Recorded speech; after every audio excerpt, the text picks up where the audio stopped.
Kicking off the list at number 10, Fangirl. During the course of Justin Bieber's on-again, off-again relationship with Selena Gomez, which lasted from 2011 until 2015, then again from 2017 to 2018, fans have accused Hailey Bieber, then Baldwin, of stalking Justin Bieber. But I really don't think that's the case. The model is well documented to have been a fan of Justin way before they began dating. Not only that, but Hailey was also a clear fan of Selena as well. A resurfaced photo from way back in the day shows Hailey posing with a magazine that shows her now husband on the cover with his then girlfriend, Selena. Very clearly supporting the couple. But if you need further proof of her fan status, then we can go back in time to look at some tweets posted by Hailey. Back in 2011, Hailey showed her support for the couple when she tweeted, "I am for sure 100% Team Jelena." She has also tweeted Selena-centric comments as well. She has tweeted, "Happy birthday, pretty," tagging Selena herself for her birthday. And then 3 months later, she tweeted, "Selena Gomez is so cute, don't argue, bye," which was followed the next month with, "I don't care what anyone says, but Justin Bieber and Selena Gomez together is the definition of a teenage dream.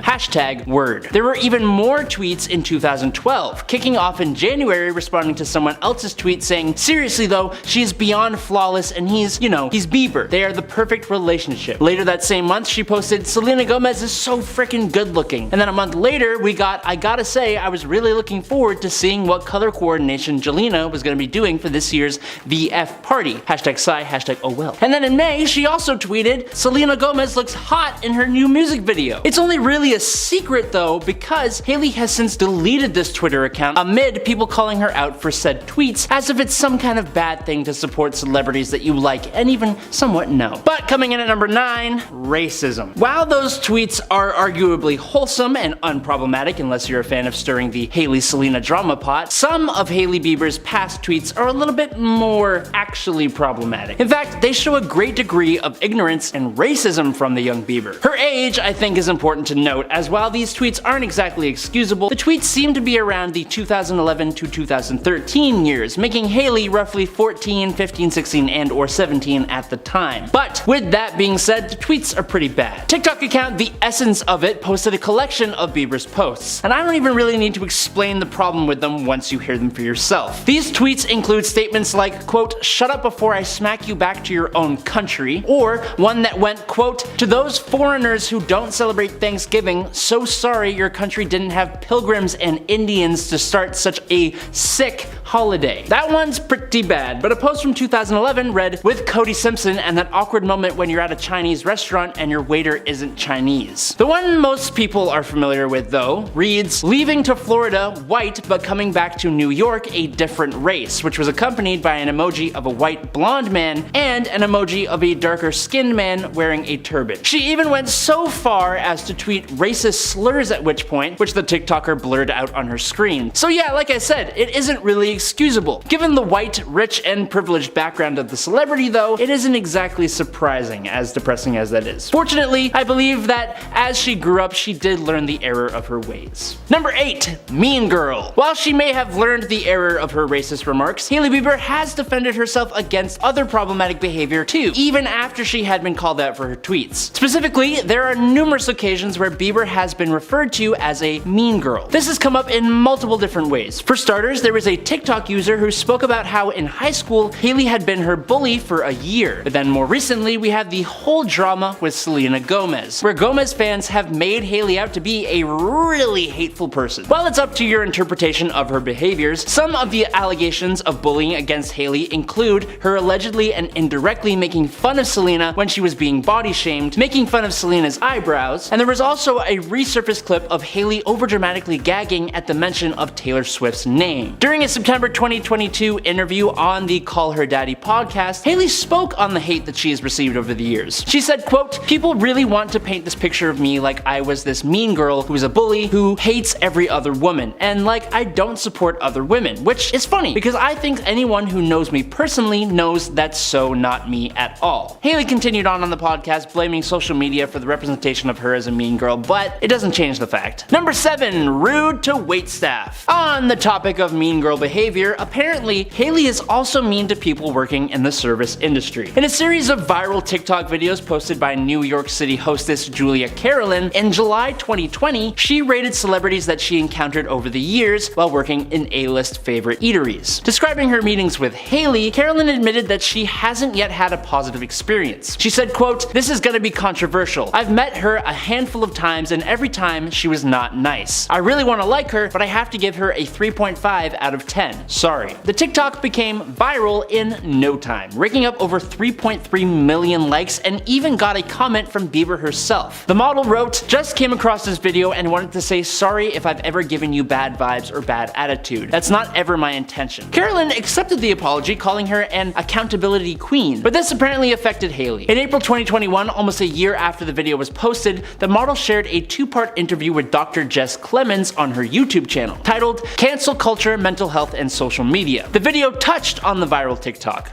Bieber said, "When I saw her video, I was so upset. There's never an excuse for being rude. I felt bad that that was her experience with me, but it made me kind of frustrated because you never know what someone's going through. I remember going through times in my life where I was so sad and so heartbroken that engaging with people felt hard for me." She continued, "I wish I didn't act that way towards her. I'm a human and I made a mistake and I acted a way that was out of character for me." Ending her answer with, "I'm open to people correcting me." However, the 24-year-old argued that she doesn't believe there needs to be people on social media doing the correcting, assuming that she's talking about commenters and the Justin Hailey haters.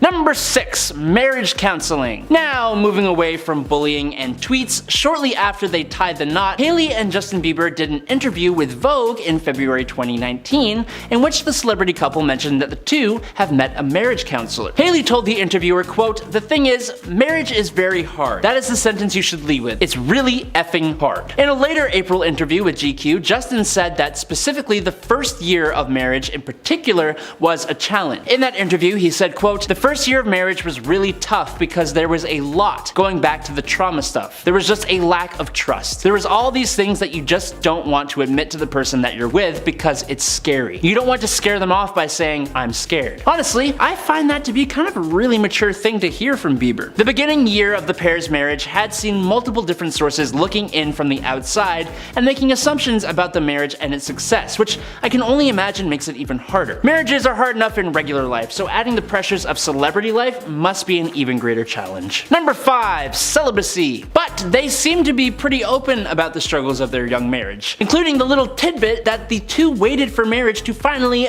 do the dirty, if you know what I mean. Wink wink, nudge nudge, you know what I'm saying? You know what I'm talking about. Justin called Hailey his reward for being celibate for over a year. In the same 2019 interview with Vogue from February, from the last point we just talked about, Justin said that he had, quote, "a legitimate problem with," and was more than a year into a time of self-imposed celibacy when he started rekindling his romance with Hailey. He continued on saying, quote, "I think can cause a lot of pain. Sometimes people have it because they don't feel good enough, because they lack self-worth. Women do that and guys do that. I wanted to rededicate myself to God in that way because I really felt it was better for the condition of my soul." He then added, quote, "And I believe that God blessed me with Hailey as a result. There are perks. You get rewarded for good behavior." But the celibacy seems to also be connected to Justin's commitment issues. During an interview on The Ellen Show in January 2020, Justin said that he had a difficult time with the idea of commitment, which made him extremely nervous before proposing. He said, quote, "I felt like in the past we had talked about me asking the question,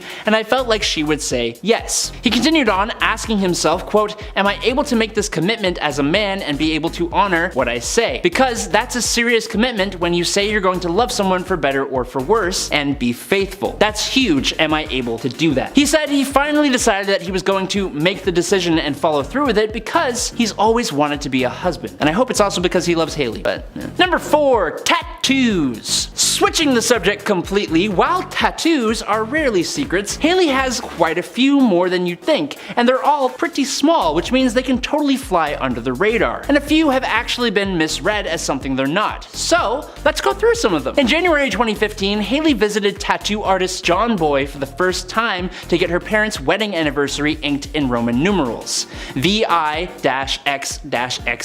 This tattoo tattoo is on her wrist, and it seems that John Boy became Hailey's preferred tattoo artist, as he has worked with Hailey a few times since then. John Boy added, and I may get this pronunciation wrong, Minas Gerias to Hailey's left outer ankle. For this one, it looks like it could be a quote tattoo, but this is actually a large inland state in southeastern Brazil, and since Hailey's mom is Brazilian, I believe it may have something to do with that, but no confirmation on that one. Hailey also has a small cursive G behind her ear. Now, some have accused the star of copying this tattoo from Selena Gomez because they hate Hailey. But while Selena's tattoo is dedicated to her little sister Gracie, who is 20 years younger than her, Hailey has stated many times that the initial on her is a tribute to Georgia Veach, the daughter of Pastor Veach, who was diagnosed with a rare, incurable brain disorder in 2012. The tattoo is a popular one amongst other celebrities too, including Justin and Ashley Benson. Hailey also added the letter K and numbers 330 to her hands. Now, the K is still a mystery. Maybe it's for her mom Kenya, but John Boy wrote on Instagram that 330 is a reference to John 3:30 from the Bible. Hailey kicked off 2017 with a back tattoo of the phrase, and I will get this wrong as well, Cœur d'Aileen, which directly translates to Heart of Aileen in French. So who is Aileen? Apparently, Aileen is reportedly Hailey's sister Aaliyah's middle name, so maybe that's what the tattoo refers to. Also, just a month before her wedding, Hailey went to see LA tattoo artist Dr. Wu to get several abstract and design-heavy tattoos on her hands and fingers. The new tattoo additions came as a bit of a surprise though, considering Hailey has said several times that she's trying to save some real estate space for tattoos dedicated to her future children. Number 3. Health concerns. During an interview with Elle in March 2020, Hailey talked about how Justin's Lyme disease complications made things hard for the two of them when they were first together. She said, quote, "It was hard because everybody from the outside was being super mean and judgmental, saying he looked like he was on drugs, saying how unhealthy he looked, when in truth, he was not healthy and we didn't know why." She said that Justin is healthy now, but they were forced to deal with the in sickness and in health part of their wedding vows right away. She said, quote, "We went straight into figuring out the hard stuff, because you never know what can happen with someone's health. When you don't know what's happening, it's really scary, and then you have the opinions of everybody from the outside and it just sucks." Over the next months, both Hailey and Justin have had health complications each. Things like a blood clot to the brain and a Ramsay-Hunt syndrome diagnosis respectively. But Hailey told Harper's Bazaar that it's an example of how they take things day by day in their relationship. Number 2. Kids. Although they had only been married since 2018, during a March 2020 appearance on The Ellen Show, Justin played the game Burning Questions and was asked how many kids he wants to have with Hailey. He responded, "I think it's up to Hailey because it's her body." Later, during a December 2020 appearance on the show, he followed that up by saying, "I am going to have as many as Hailey is wishing to put out. It's her body and whatever she wants to do with it." He also added that Hailey still has some things she wants to accomplish as a woman, so she's not ready to have kids just yet. But apparently, he's okay with that, so I guess that's cool. And finally, in at number 1, pregnancy rumors. Very recently, Hailey Bieber responded to rumors that she's pregnant with her first child with Justin. This came after Justin and Hailey took a trip to the Bahamas, and people made the assumption that the vacation was all to celebrate that Hailey was now carrying a little tiny human inside of her. But Hailey has shut these rumors down. Doesn't mean it isn't true, but in an Instagram DM, the 26-year-old star reacted to a TikToker who made the claim. She said, "Very much not pregnant, LMAO." The truth of the matter though is that it's really none of our business, as with almost everything else we have talked about today. Coming at number 10, we have Kim Kardashian. The theme for the 2022 Met Gala was gilded glamour, and for Kim Kardashian this meant wearing one of Marilyn Monroe's dresses, which happened to be the dress that Marilyn wore when she sang Happy Birthday to President John F. Kennedy. Then later there would be conflicting reports that started to headline the media as they claimed that she damaged the dress that she only wore on the red carpet because it didn't fit her correctly, and then she changed into a replica dress inside the event, which led us all to question why did she have to wear the original to begin with. While Ripley's did claim that the dress was damaged beforehand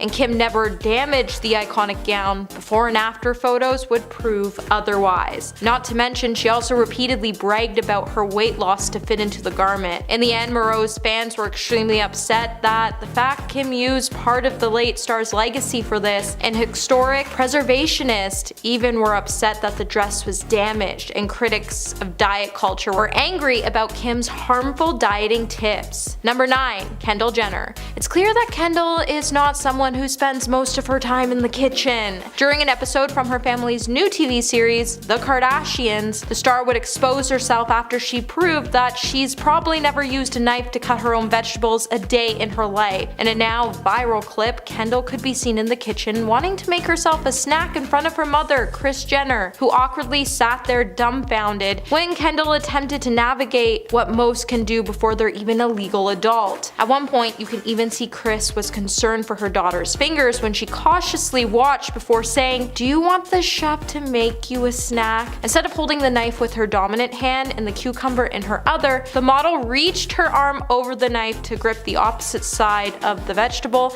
and then proceeded to cut inward, directing the slices to fall towards herself. While most would chuckle at an offer of professional hired chef being called in to simply chop up a cucumber for a 26-year-old woman, after witnessing Kendall attempt to do it on her own, it was pretty sad. Hey my little peaches, are you liking this video so far? If so, don't forget to give it a thumbs up and subscribe to the channel. Number 8. Doja Cat. So do you remember the time when Doja Cat slid into Noah Schnapp's DMs just after season 4 of the hit Netflix series Stranger Things was released? While many of us were crushing on Joseph Quinn, who played Eddie Munson, it appears that Doja Cat wanted to get him before anyone else did, so she decided the best way to do it was to slide into the DMs of Joseph's co-star, Noah Schnapp, to see if Joseph was single, and then proceeded to ask Noah to send her a link on his Instagram. The internet then began to rage as Noah is still considered a child and Doja is a full-grown woman. Noah then responded by sending Doja the link, and then he decided it was too weird, so he read the DMs out loud for his TikTok fans to hear. In the end, Doja Cat would then be furious that Noah decided to expose her and described his actions as him being a borderline snake. Eventually, Noah did have a good laugh and he did apologize to Doja Cat for exposing the video, and then he went on to delete the video. But not before the internet called out Doja Cat for being 29 years old and messaging a 17-year-old. Like, come on Chrissy, just wake up and realize that wasn't okay. Number 7. Adam Levine. Back in September, Adam Levine would be plastered all over the headlines after model Sumner Stroff exposed Adam Levine in a series of shocking TikTok videos. Just shortly after Adam and his wife announced they were expecting their 3rd child. In the videos, Sumner would claim that she and Adam had an affair, and she even provided screenshots of their conversations as proof, so people knew she wasn't lying. In the beginning, Adam would then try to deny the affair, and he took to his Instagram to write a statement which said, "I use poor judgment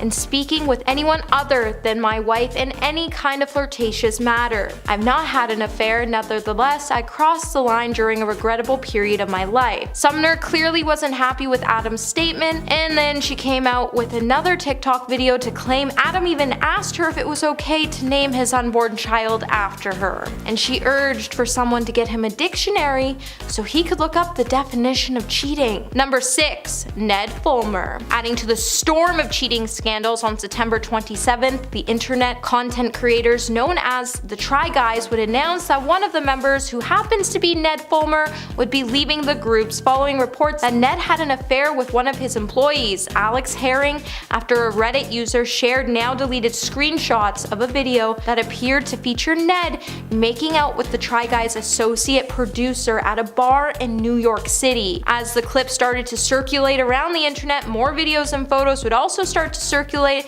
of Alex and Ned on dates that looked pretty intimate, and people who posted the images even said they sent them to his wife because they were concerned. This would then force the Try Guys to post a statement which said Ned was no longer working with the Try Guys as a result of a thorough internal review. "We do not see a path moving forward together." Soon after the announcement, the Try Guys even switched out their profile picture of all 4 members with the company's official logo across Instagram and Twitter before making an additional video statement clarify that they were blindsided by the news of Ned's behavior. Number 5. Will Smith. At the Oscars on March 27, 2022, Will Smith would show us all that there was something concerning going on with his mental health and state of being as he exposed his darker side. During Chris Rock's speech, he would opt to make an inappropriate joke about Jada Pinkett's shaved head. The joke clearly didn't didn't sit well with Will, as Jada has been suffering from a condition called alopecia. So he took to the stage and smacked Rock across the face. As producers scrambled backstage, Smith would return to his seat and remain there until he accepted his award for Best Actor for his role in the film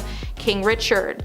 The internet would then start to explode with their opinions on the matter, and while the Smith family mostly stayed offline, well, except for Jada, the Academy would end up banning Will from attending the ceremony for 10 years, though he can still be nominated and win an Oscar. After the ceremony, Will would make an official apology to Chris, and he would then enter into a rehabilitation facility to help him work on his mental health. Number 4. Sydney Sweeney. On August 27th, Sydney Sweeney would take to her Instagram to post some images of her mother Lisa's Western-themed 60th birthday celebration, and would expose her family with photos that showed some of the relatives wearing Make America Great Again hats and Blue Lives Matter t-shirts. While the actress did not appear to make any political statements herself, while most people started to go crazy in the actor's comments, one person claiming that the actress exposed her family's political views, another asked why she was kicking it with people wearing Blue Lives Matter merch. Sydney would then later come out to say, "You guys, this is wild. An innocent celebration for my mom's milestone 60th birthday party has turned into an absurd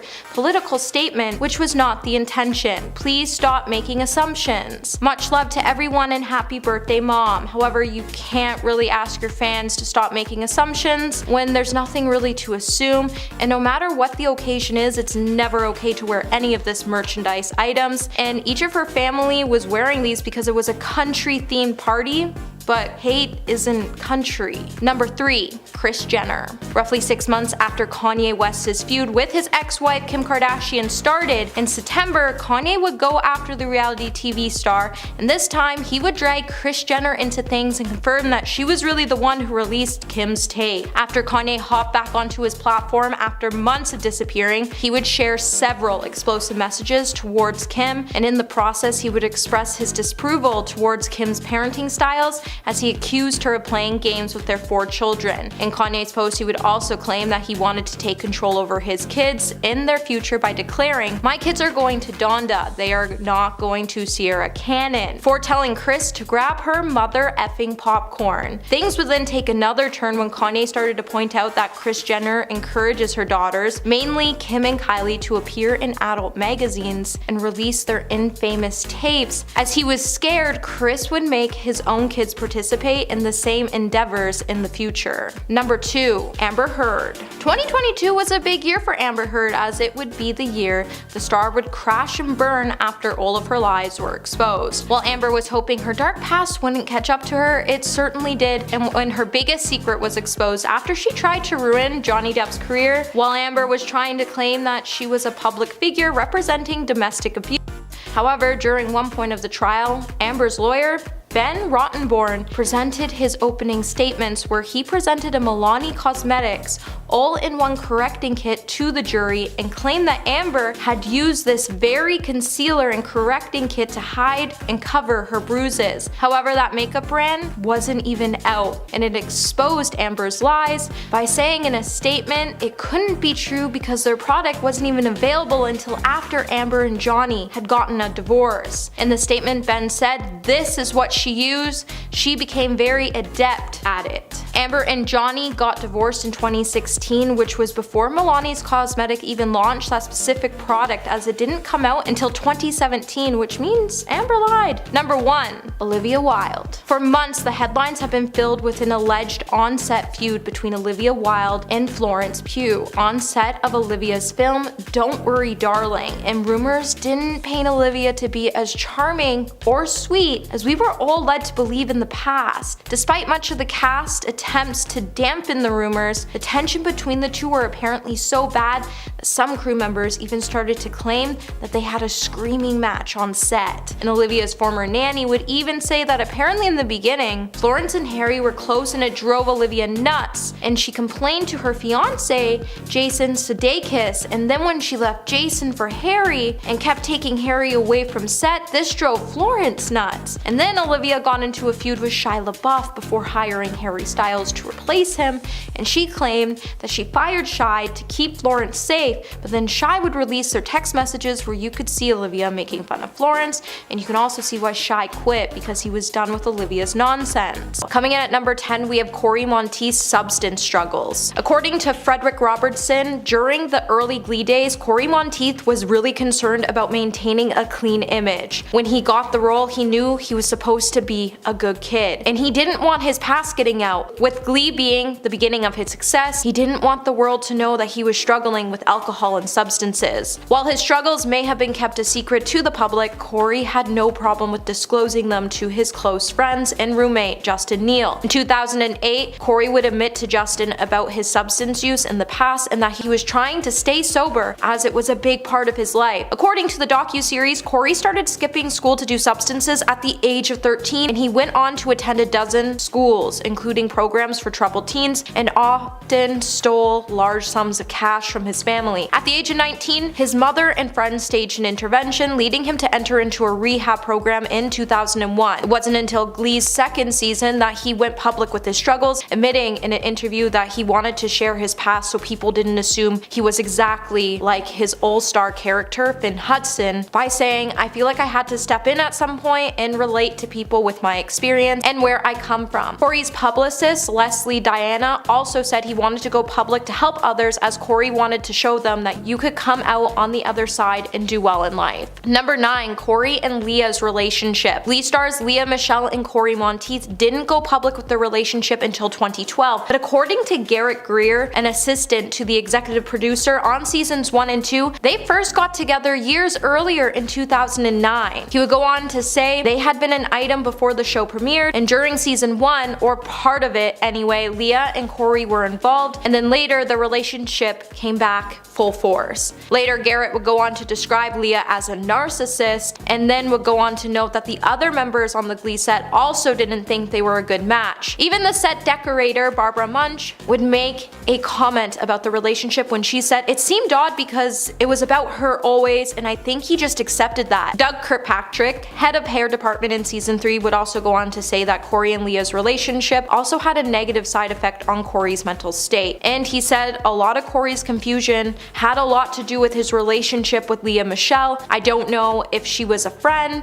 I think she was involved with him because he was on a TV show. Patrick Chinzel, a key assistant location member, would also ask the ultimate question if that Lea was good for Cory, and then he would go on to say, "I hope so. I would think so. I know other people who say maybe." That wasn't necessarily true. It seems like people didn't really understand why Cory was dating Lea, and many felt like she wasn't good enough for him. Hey my little peaches, are you liking this video so far? If so, don't forget to give it a thumbs up and subscribe to the channel. Coming in at number 8, we have Naya Rivera and Lea Michele's hated each other. If you were a fan of Glee, or you watched just one episode, then you would know it's no secret that Naya, who played cheerleader Santana, and Lea, who played the dorky Glee girl no one liked, Michele, were at odds most of the time, but you may not know they were at odds in real life as well. Naya herself, who passed away in an accident while she was boating in 2020, wrote about the friction in her 2016 memoir, Sorry Not Sorry, and would write, "One of the Glee writers said that Lea and I were like two sides of the same battery, and that about sums us up. We are both strong-willed and competitive, not with each other but everyone, and that's not a good mixture." In the documentary, Naya's father, George, spoke of the pair's rivalry, and he would say there was always a fight between them, always. Everybody knew, everybody saw it. They hated each other, but at the same time respected each other's talent. George would also note that Naya even complained about Lea to production, and it would cause Naya to be briefly let go from the cast. Number 7, Naya Rivera's dad's warning. Naya Rivera's dad, George, recalled the last time he spoke to his daughter, which happened to be via FaceTime shortly before she passed away. George would go on to say, "I get a sinking feeling because we've been boating forever. I was on FaceTime with her, trying to talk her through the pitfalls. First of all, I said, Naya, you're on a pontoon boat. That's not a boat. Why are you on a pontoon boat? I said, do not jump off that effing boat. If you got an anchor, you can anchor it, but do you know how to anchor it?" We went through a couple of interactions like that, and then the FaceTime call hung up, and that was the last time I talked to her. After he received a call from authorities about his daughter, George would begin a multi-day drive from Knoxville, Tennessee to Ventura County, California, but even though he considered his daughter was a really good swimmer, he instinctively feared the worst by saying, "I knew immediately when I got the phone call in Knoxville that it was over. You don't find a drifting 5-year-old child asleep on the boat at the end of the lake without his mother and have any hope. I had no hope." And speaking about his grief, he would also say, "I don't process it. I don't know what everyone else does, but for me, it's as fresh today as it was 2 years ago." He would also later add that Naya knew she was on a really good show with lots of tragedies, and that he didn't know if you could equate that to fame, but he thought it had something to do with it. Number 6. Fame. Cory Monteith's former roommate Neil said that Cory struggled with fame as Glee's popularity skyrocketed and the show's fandom intensified by saying, "There was a period where it seemed Cory was getting more and more isolated. He just got to the point where he just hated fame. He said, 'I'm just so tired, I want to rest a bit, I'm sick of singing these songs,' and I remember him specifically saying, 'I wouldn't wish fame on my worst enemy.'" Neil then continued to say, "I'd seen the fame, but I didn't realize how hard it was until then. I think with that level of fame, you lose sight of who you are to every single person. He wasn't Cory anymore, he was now Finn. We just knew he wasn't in the best place." Neil would also add in the second episode in the documentary The Price of Glee that Cory became frustrated with Glee's demanding schedule and wanted more freedom with his career as he had to turn down movies and he was becoming more neurotic and isolated. However, Neil did know as much as he didn't like fame, he knew how lucky he was and never took that for granted. Number 5. The competitive cast. The cast members in Glee were all relatively unknown before they appeared on the show, and as they begun to become a household name, their social media pages also started to take off. As Glee increased popularity, so did its stars. When the cast members' social media began to rise, they were all poised to dominate emerging platforms, but their competition wasn't always friendly according to the docu-series commentators. Doug Kirkpatrick, who was head of the hair department in season 3, would note that he would often see the actors gathered talking about how many people they acquired as followers and that it quickly became a competition. He would also say in the beginning they had to tweet every day and it was Leah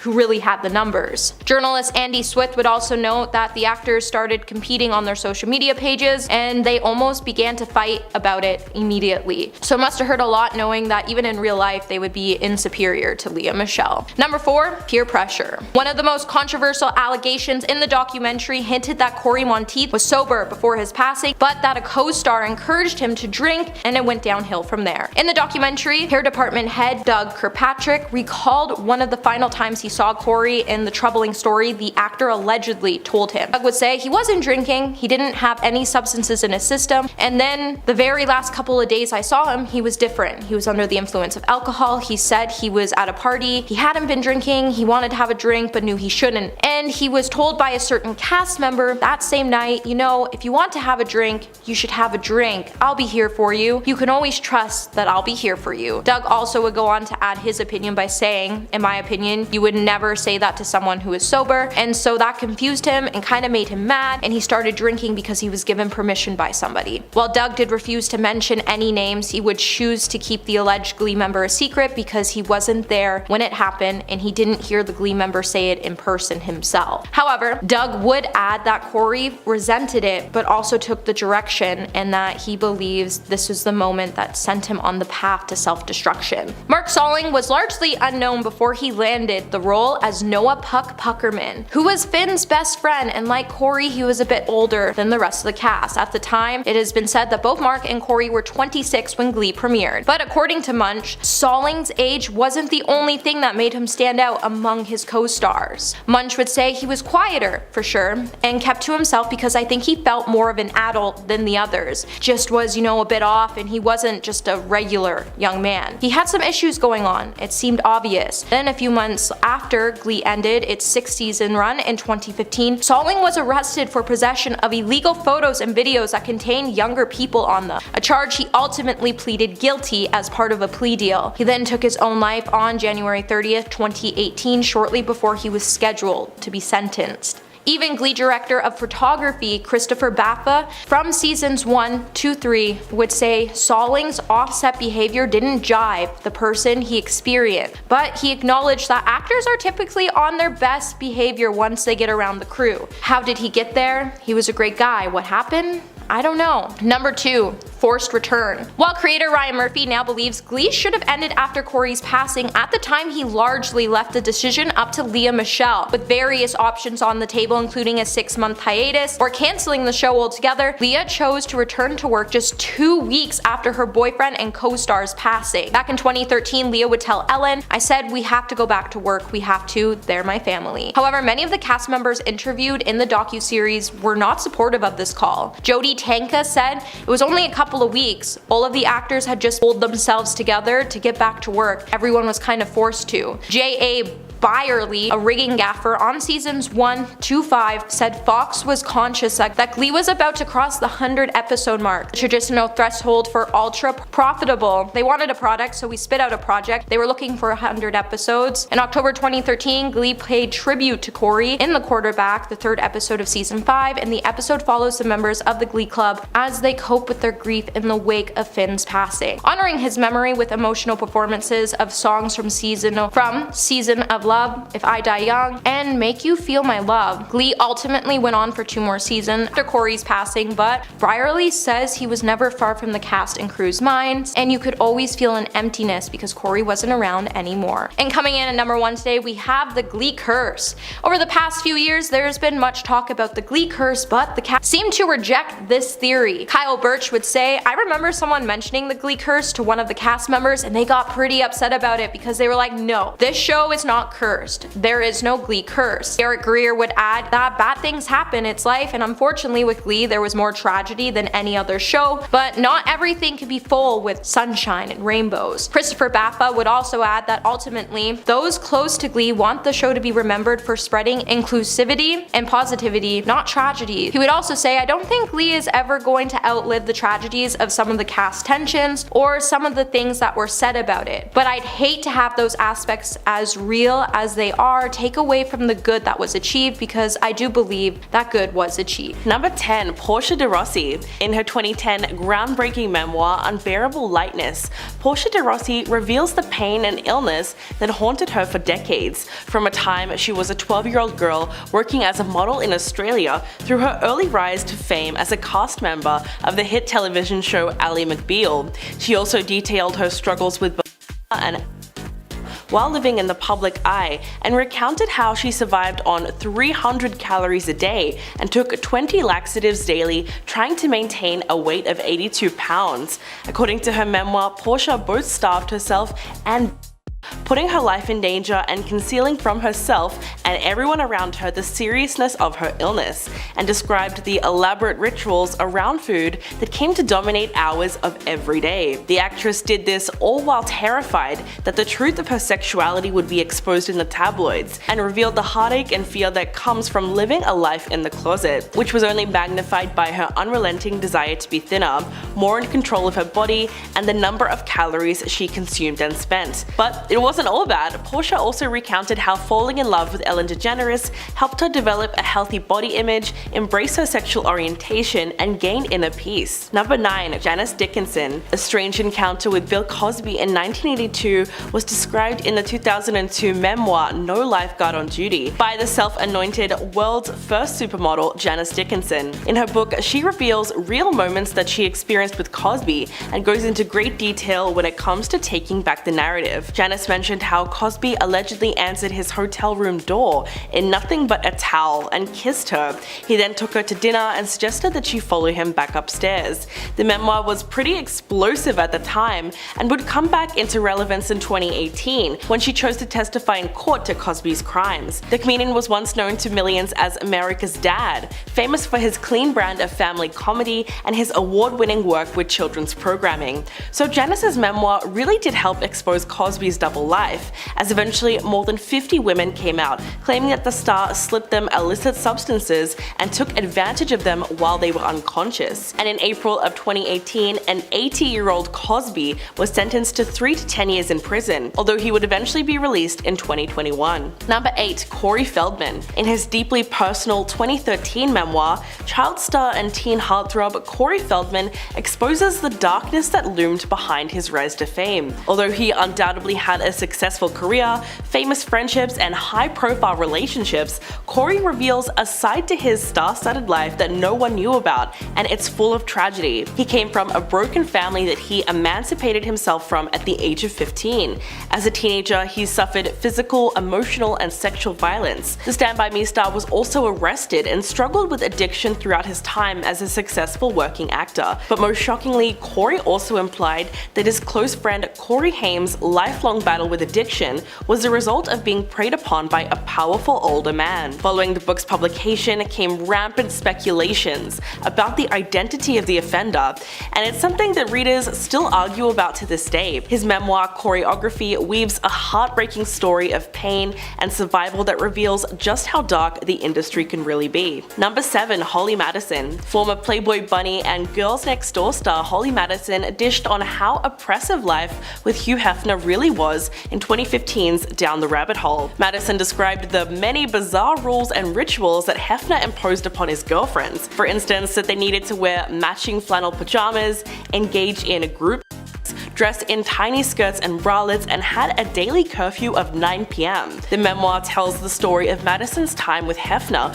from 2001 to 2008 and its aftermath. She goes into great detail about the reality of her life behind the cameras, how her depression in the Playboy mansion reached harrowing depths, yet she felt trapped there. She also opened up about her unwillingness to admit to anyone how sad she really was, and Hefner's emotional control over her. The book also explores her time on the reality show The Girls Next Door and the weirdness that was pop culture in the early 2000s. When speaking about her book, Holly said, quote, "I felt like I had something to say about being in the midst of that whole thing that was going on where Paris Hilton and Jessica Simpson and Kendra was so celebrated, and I was a part of it too, for being dumb on TV. Part of the reason I wanted to write the book was to show the other side of it," which goes to show you just how much of it was all for the cameras. Number 6. Shania Twain. The Grammy-winning country singer confronted her childhood demons when she wrote her 2011 memoir, From This Moment On, describing how her stepfather Jerry was physically, sexually, and verbally violent towards her and her mother Sharon. In a frank and often shocking autobiography,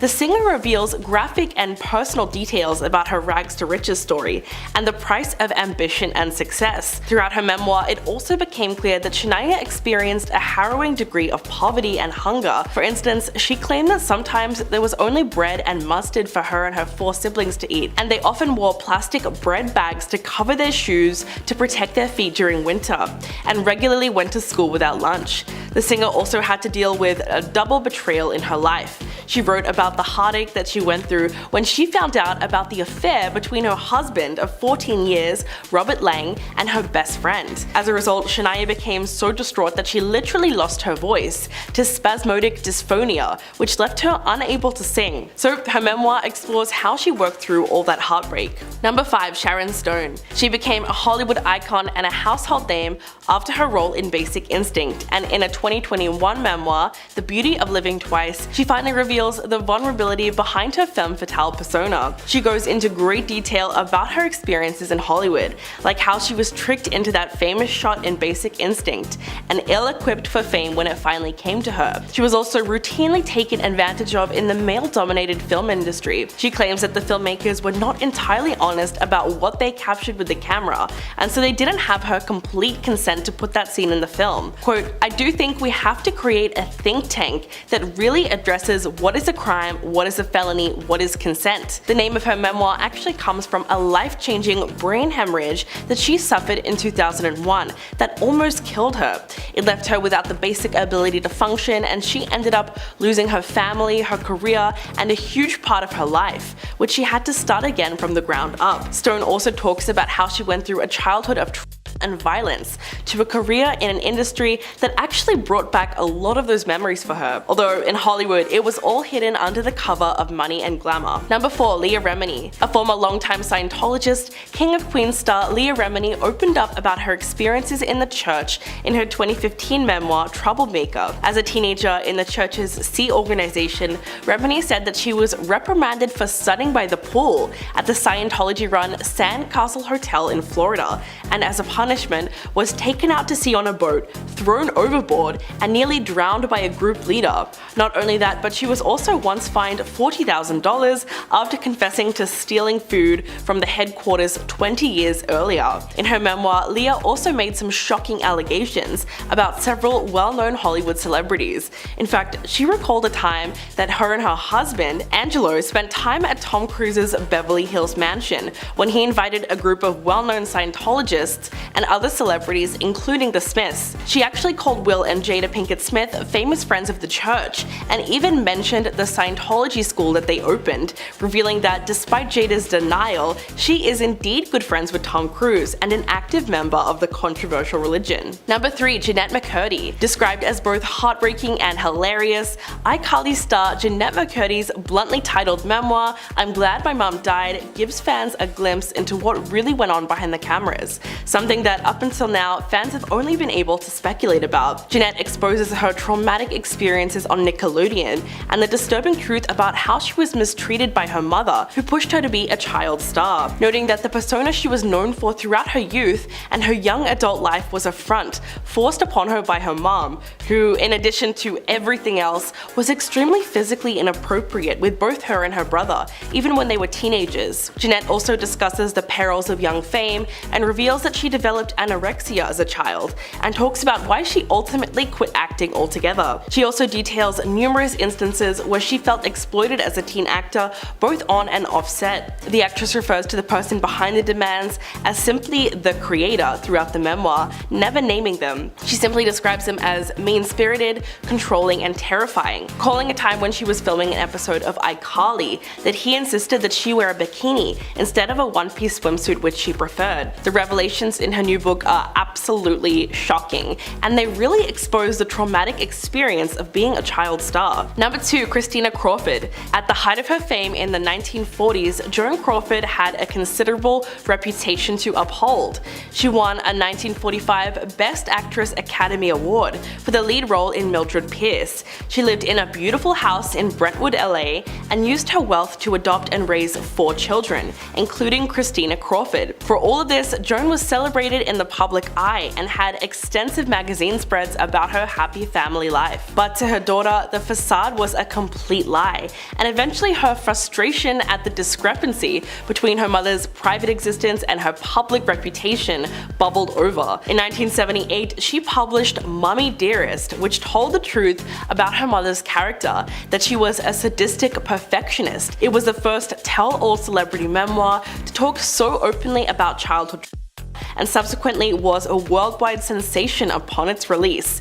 In fact, it stayed at the top of the New York Times bestseller list for 42 weeks, and even resulted in the 1981 film adaptation starring Faye Dunaway that would go on to become a cult hit. To this day, most people associate Joan Crawford with that infamous scene where she launches into a vicious tirade after discovering Christina's dresses were hung up on wire clothes hangers. So it's safe to say that her reputation never recovered. And coming in at number 1, Rose McGowan. In her 2018 memoir Brave, the outspoken actress takes readers behind the scenes of her life in Hollywood, where she has become known as one of the fiercest and realest women fighting to expose the ugly truth about Harvey Weinstein and the systematic misogyny that has defined the industry for so long. The most outspoken of all of Weinstein's accusers, McGowan opens up about when she first met the movie mogul at the Sundance Film Festival, but only refers to him in her book as the monster.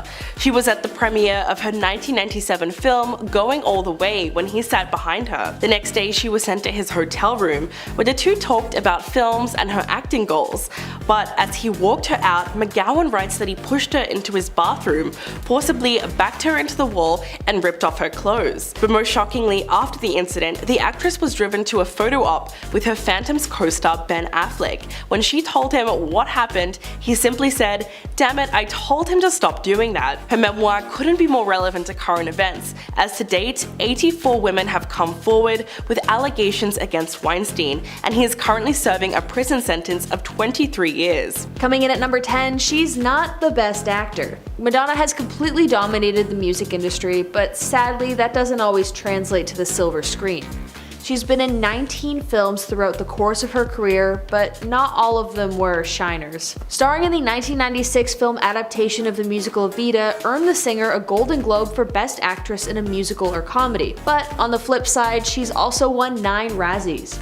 Razzies are the infamous antithesis of the Oscars for worst performances, and she won the dubious honor of Worst Actress of the Century in 2000. Rough play if you ask me. She's also turned down some pretty famous roles, including as one of the leading girls in Showgirls. While she's likely best known for acting and singing, she's also directed 2 feature films. One was in 2007 called Filth and Wisdom, the other in 2011 called W.E. Neither of these movies received the warmest of receptions from critics or audiences, and it was pretty universally panned as far as movies go. And at number 9, she suffers from brontophobia. Madonna reportedly has a massive phobia called brontophobia. Brontophobia is a fear of thunder and lightning. When she sees a storm coming, reportedly she closes all the blinds on windows and puts on giant headphones to drown out the sound of the thunder. At the end of the day, despite being one of the biggest pop stars the world has ever known, she's still very much human, with her own flaws and fears like the rest of us. Next up on the list is she dated John F. Kennedy Jr. While we all know of Madonna's infamous relationship over the years to people like Sean Penn, Vanilla Ice, Dennis Rodman, Lenny Kravitz, and Tupac, Madonna also dated the former president's son. Her disastrous marriage to Sean Penn is well recorded, and it's an open secret that it blew up due to accusations of infidelity, general chaos, and physical harm towards one another. Sean became known for his unpredictable outbursts and temper tantrums with a major jealous streak. He would often fly off the rails when he saw another man getting close to Madonna. That being said, following her messy divorce from Sean Penn, Madonna briefly dated John F. Kennedy Jr. for 6 months. In a memoir penned about the president's son that spends a bit of time delving into his romantic past, he's been linked to other celebrities like Darlie Hannah and Sarah Jessica Parker. But one of the least documented relationships he's been in was surprisingly with Madonna. Madonna was far from a big hit with the Kennedy family, with the pop star heavily leaning into the Marilyn Monroe imagery, can't imagine Jackie Kennedy being a big fan of that one, and the general disapproval of her religious iconography for fashion purposes. But the brief relationship absolutely did not last long, mostly because despite Madonna's recent past with Sean Penn, she actually found Kennedy to be much more frightening. Quote, whereas Sean would act out, perhaps give a photographer a body shot just to vent, somehow John's way seemed more personal. Madonna said that he would get up in her face, maybe an inch away, and scream at her at the top of his lungs when they were in a fight. I'm glad she left when she did. And at number 7, a bug was named after her. Listen, I know this one's out there and it's really not even a secret or something you try to hide. I just thought it was fun, so I'm putting it in. I wish the video was titled Top 10 Madonna Facts because this lady is interesting, alright? Sue me. But anyways, in 2006, scientists named a species of microscopic water-dwelling organisms, which is most commonly known as the water bear, after Madonna. The water bear's scientific name is, and bear with me, get it? Echinyscus madonnae. Don't quote me on that. It's also called a tardigrade, which is much easier.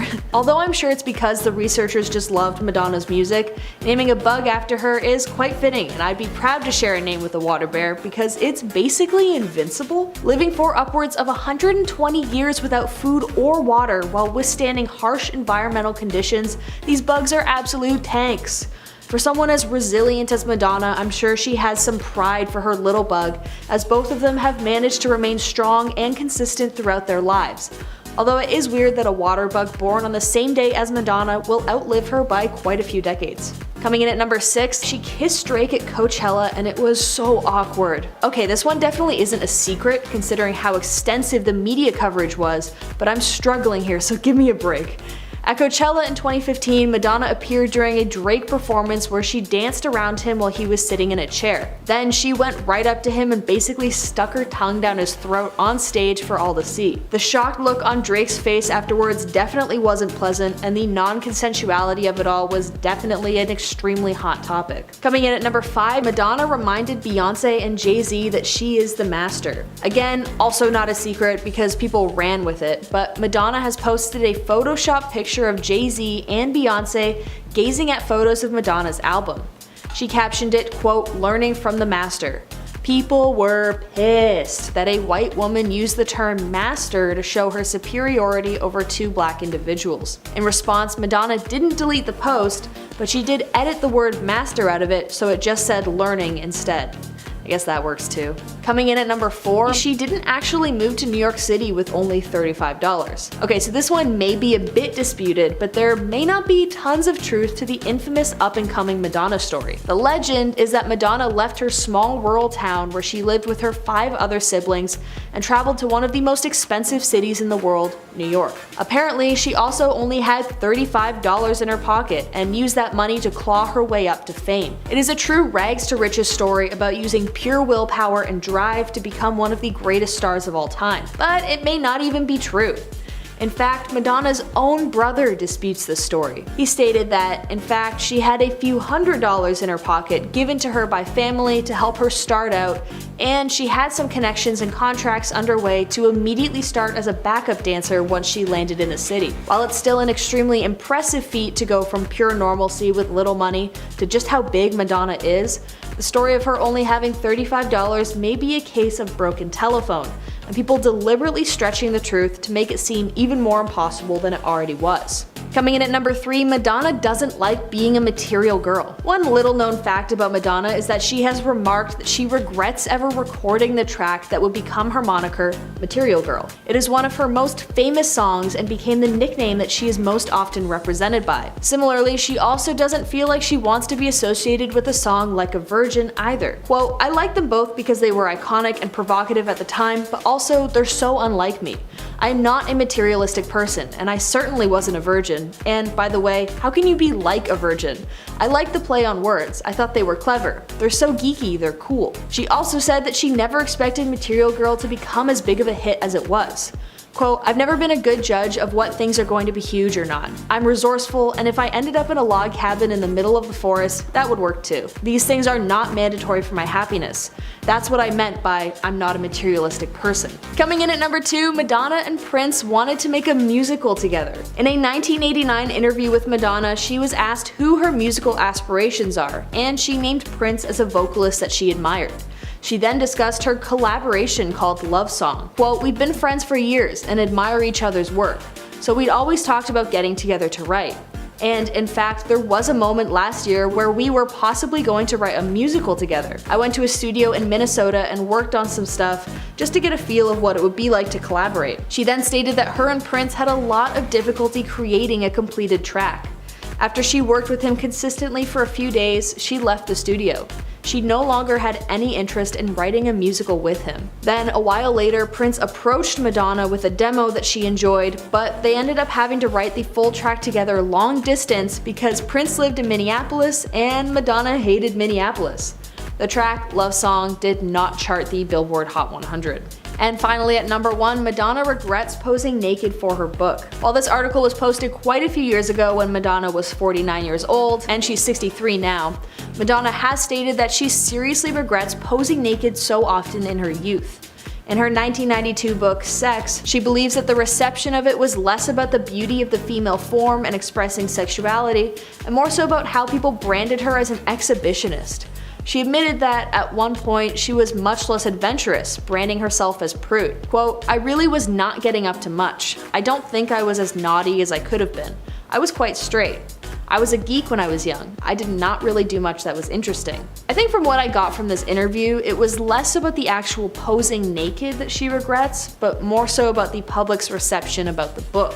It branded her as loose rather than expressing beauty through art. Starting off this countdown in no particular order, we've got Jon Hamm. Jon Hamm is most notably famous for his role in the hit television series Mad Men as a cutthroat advertising executive. What he may not want you to know about him, however, were his less than savory college days that landed him in some serious trouble. In 1990, Jon was arrested for his alleged role in a fraternity hazing that turned horribly violent. His fraternity house was even dissolved dissolved after Ham and his friends harmed a pledge so violently that he was in the hospital, even going as far as to light him on fire. John was charged with a misdemeanor offense, and when he was asked about it in 2018, his response wasn't the best. Quote, "I was essentially acquitted. I wasn't convicted of anything. I was caught up in a big situation, a stupid kid in a stupid situation, and it was a bummer. I moved on from it." Okay, now we're moving on, I guess. And at number 9 is Richard Pryor, the iconic comedian who is often cited as direct inspiration for other comedy legends like Eddie Murphy and Dave Chappelle. Pryor changed the game. But what you may not know is that there was an extremely dark past behind the All Smiles comic. Richard grew up in an extremely unstable childhood, raised by a substance-using mother in a brothel in Illinois. Richard saw things that no child should ever have to see, and to cope with such a horrifying childhood, he also turned to substance use to self-medicate. Richard was married 7 times to 5 different women who had trouble with the comic's insatiable personal life. He even almost passed away at his own hand when he doused himself in rum and lit himself on fire while using substances. Pryor's friend even stated in an interview, quote, "He has about 13 personalities, and while you could deal with 9 of them, the other 4 are a nightmare." At number 8 is Billy Tipton. Billy Tipton, if you haven't heard of him, was a revered jazz musician who rose to fame in the 1940s and 1950s. He lived his life in relative normalcy outside of his celebrity status. Although he was never married, he did have 5 serious girlfriends, all of whom referred to themselves as Miss Tipton. Eventually, he settled down with a woman named Kelly, and they adopted 3 sons together. It wasn't until his death from a stomach ulcer in 1989 that, as he was being rushed to the hospital, his giant secret was uncovered. Billy Tipton was born a woman and had concealed his sex throughout his entire life, even from his relationships. The revelation came as, quote, "a shock to nearly everyone, including the women who had considered themselves his wives, as well as his sons and the musicians who traveled with him." To explain away any intimacy that would have happened between his partners, Billy reportedly said that he was in a serious car accident that mutilated his body, leaving him unable to perform. At the time this was revealed, it sent shockwaves through the music scene where trans performers were basically completely unheard of. And at number 7 is Prince. The iconic pop singer is considered one of the greatest musicians to have ever lived, but he also had a secret that was only uncovered upon his tragic and sudden death in 2016. After he passed, many stories started to come to light as both bank statements became public and from various sources. These bank statements revealed that Prince had been secretly donating insane sums of money to various charities throughout his life, each with the condition that the donation be private and that the donor be kept a secret. A few organizations that he did support in the days before his death were the Harlem Children's Zone and Uptown Dance Academy, New York. He even donated $12,000 to the Louisville Free Public Library in order to keep it from closing, all under the condition that they keep his name unlisted from donor records. He reportedly gave thousands away at a time, particularly to charities related to children, as his own child tragically passed away after only 6 days of life. He also focused on environmental issues, and uniquely, unlike a lot of celebrities who choose to invest so they get a financial return, Prince just donated to foundations that support environmental causes and a transition to solar power. Number 6, Jimmy Page. Jimmy Page is the virtuoso guitarist and founder of Led Zeppelin. Jimmy is largely known as one of the greatest guitarists in the history of rock music. I mean, he set the standard for the many who have imitated his electric style. Yet, what he may not want you to know about him is his predatory relationship with a young girl who was only 14 at the time. While he toured with Led Zeppelin, Jimmy dated Lori Maddox, although they kept their relationship extremely private and basically hidden because it was, you know, illegal and creepy. Even in the loose 70s, this relationship could have put Page in jail. They dated for a little while, and who knows what they did behind the scenes, but Jimmy eventually dumped her for BB Bell, who was of age at the time, thank God. Either way, not a fan of this one. And at number 5 is Matthew Broderick. Matthew Broderick is known largely for his titular role as Ferris Bueller in the John Hughes coming-of-age film Ferris Bueller's Day Off. He was also in The Producers and a bunch of other A-list movies. What you may not know about him, however, is that he was directly involved and in fact caused the death of numerous people. He and Jennifer Grey, the star of Dirty Dancing, were on a romantic vacation in Ireland when Matthew head-on hit the car of a 28-year-old woman and her mother. Both women were pronounced dead at the hospital. The road was straight and easy to navigate. The issue was that they were in Ireland, and he, out of habit, drove on the wrong side of the road, which led to the crash. Following the accident, Broderick was convicted of careless driving but was only fined $175, which to this day the family of the victims called a quote travesty of justice. At number 4 is Jackie Chan. While Jackie Chan appeared as a comedic kung fu fighting man on the screen, his personal life is absolutely absolutely insane and surprisingly not well known. In fact, Jackie himself didn't know until well into his career just how many secrets were being kept in his family. He learned in 2003 that he had 2 secret brothers living in China and that his father was a nationalist spy on secret missions to bust substance crime in mainland China. In fact, that's where he met Jackie's mother. In what seems like a moment straight out of a noir crime boss movie, Jackie's father met his mother, Lily Chan, because he was sent to bust her as an infamous dealer and legendary gambler in Shanghai. So, his mother was one of the lords of the Chinese underbelly, and his father was sent to arrest her. The two fled to Australia together, where they lived until their death. Jackie's father also revealed that the actor's real family name isn't Chan at all, but rather Fang. How's that for a family reunion? In at number 3 is Rose McGowan. Rose was one of the founding spokespersons in the Me Too movement, joining dozens of women who brought Harvey Weinstein to justice. She is best known for her 90s movies like Jawbreaker, Scream, and Encino Man. But what you may not know about her is her rather horrifying upbringing. She was born in Florence, Italy, where her parents lived in a commune called the Children of God. Basically, she was born into a cult that had mass allegations of horrifying crimes against humanity. I can't really say what they are because of YouTube restrictions, but if you're curious, I suggest you look into it with a serious content warning in mind. The cult in question lured people in with promises of all kinds of physical intimacy and activities, with extremely young women set to perform such acts on the men in the cult. Luckily for Rose, she was largely protected from the more heinous side of the cult, and she and her family fled when she was 14 years old, where, quote, "We hid in an old stone house and had to boil pots of water to take baths. The cult sent people to find us. I remember a man trying to break in with a hammer." Number 2 on the list, Rihanna. While the celebrity singer is in the news lately for her exciting pregnancy with A$AP Rocky, what you may not know about her is her rather insane early life, and the secrets that they kept even from her until they were finally brought to light. Old family photos were unearthed that reveal a secret side of the family that Rihanna herself rarely ever talks about: her father's other kids. Rihanna has 3 older siblings through her father by 3 different women, as he admitted to being quite the womanizer in his heyday. Her and her father have an extremely complicated relationship, as he has dealt with substance use issues for most of his life. And now to find out that she had 3 other siblings she knew nothing about, it's a wonder the two have stuck together through so much. And in at number 1 is Mark Wahlberg. The actor and singer needs no introduction, but he may need a little disclaimer beside his name for the rather horrifying incident he caused in the 80s. When he was 16 years old, Mark had an extremely harsh life, and he ended up brutally harming an elderly Vietnamese man in a racially motivated attack. He shouted slurs at him while physically harming him so badly that Mark was charged with attempted murder. While he was sentenced to 2 years in prison, for some reason he only served 45 days. In a beautiful show of faith, his victim, whose name is Johnny Trin, stated that he forgives Mark. Quote, "Everyone deserves another chance. He was young and reckless, but I forgive him now. He paid for his crime when he went to prison." Mark got a pardon from the court, basically exonerating him from his crime, an action that he later stated he regrets. Quote, "I didn't need that.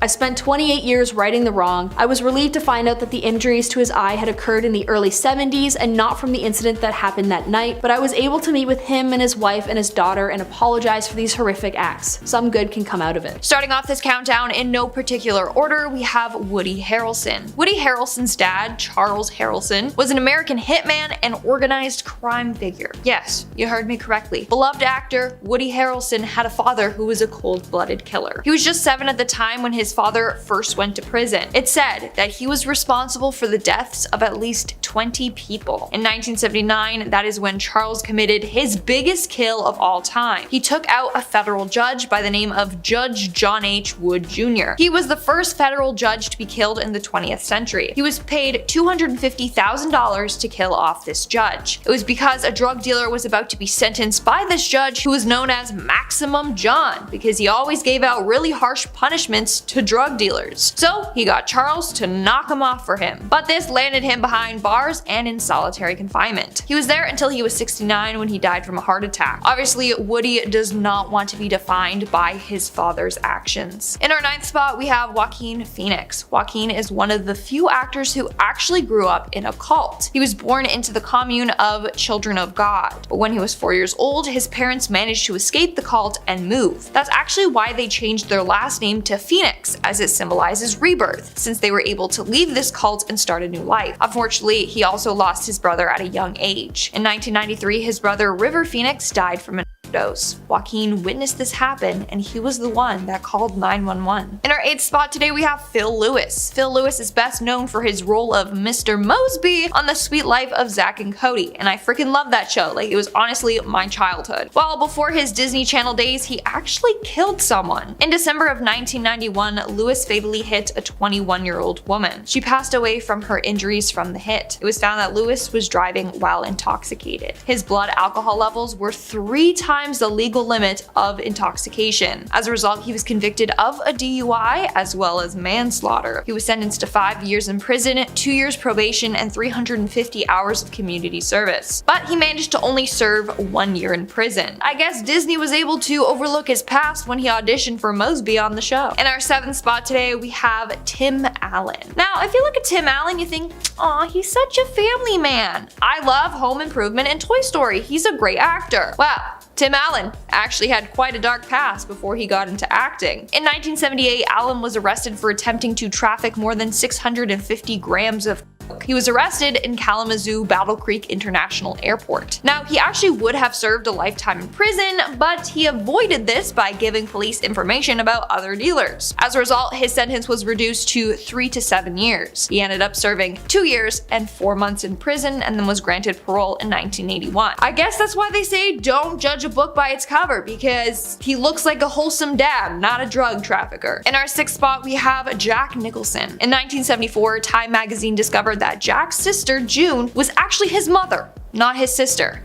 How wild is that? So June was only 17 when she became pregnant with Jack, and she wasn't married, so her parents agreed to raise the child as their own, with Jane and Lorraine acting like his older sisters. So his parents were actually his grandparents, and his sister Lorraine was his aunt. In regards to his dad, we don't know for sure who is his dad, but some say it was likely June's manager. Other sources claim June really just doesn't know who the father was. By the time Jack found this all out, his mom, June, and his grandma had already passed away. Imagine how that would have changed his life. Like, he was raised on a lie. We are now at our 5th and halfway mark with Sean Penn. A number of women have come forward saying that Sean Penn has been aggressive towards them. In fact, he has mistreated a number of his partners, including Madonna. They were married from 1985 to 1989. While in December of 1988, Penn allegedly tied Madonna to a chair and held her hostage for 9 hours and apparently hit her multiple times. When he untied her to let her use the bathroom, she fled to the police station. One officer said, and I quote, "Madonna staggered into the station. She was distraught, crying, with makeup smeared all over her face. I hardly recognized her. She had obviously been struck." Sean was charged with inflicting corporal injury and traumatic conditions on Madonna, as well as battery. But Madonna withdrew her complaint a week later and has rarely commented on it since, which is quite odd. Why would she say that he harmed her and then retract the statement? So who knows what really happened.